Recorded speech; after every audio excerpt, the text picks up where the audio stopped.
The CDO has a lot of learning, has a lot of information that they have to get, and they have to do that in a very, very small amount of time. And that's the benefit of taking a program like this that CDOs can get, is quickly understand what's out there, what have companies done, what are the great examples of data and analytics use in organizations, and quickly implement those or think about how those could be implemented within their organization. The CDAO program is evolving, as is the CDAO role in organizations.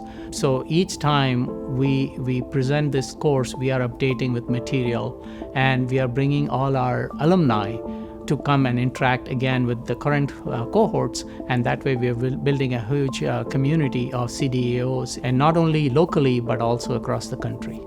I went in thinking that the program was just going to give me a lot of technical skills. What it ended up doing for me, though, was changing my perspective on what data management was, how to govern it, and really a lot of the aspects of the future.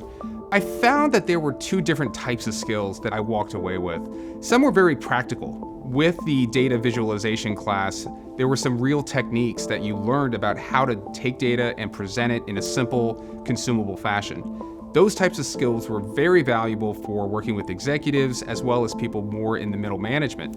The other skill that became really useful was the fact that you're collaborating with so many different types of executives with the CDAO programs that you learned how to work as a team. I love to be able to collaborate, as I said before, with people from other areas. Coming from the technology background, we normally tend to look at problems in a much more binary perspective, right? Everything is a little bit of ones and zeros, solutions, technology.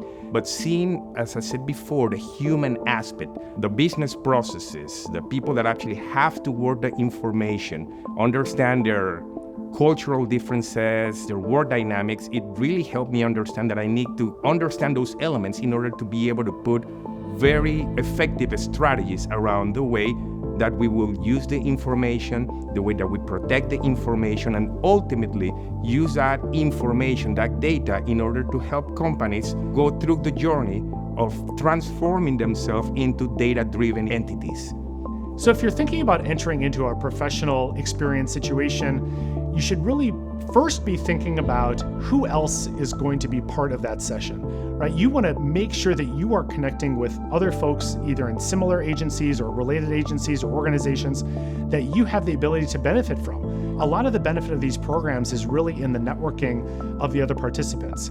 The second part is really about the content. Does the content provide you a lens to help you improve in your not only day-to-day work, but help you think more strategically about what you are doing, about what your organization is doing, and where you need to be going? So I think the career value that the programs like the CDAO program are providing for their participants is it's helping them to get out of their normal day-to-day work, agencies or organizations or institutions, and not only connect with others that are facing a lot of the same problems that they are facing, but really to take a step back and really think strategically about what's happening in their organizations, what sort of patterns have they fallen into that maybe could be improved, to brainstorm and to take some lessons back to their organizations, things that could be implemented in many cases relatively easily, that are going to have a big difference and that are going to not only improve their organizations, but improve the individual's career prospects.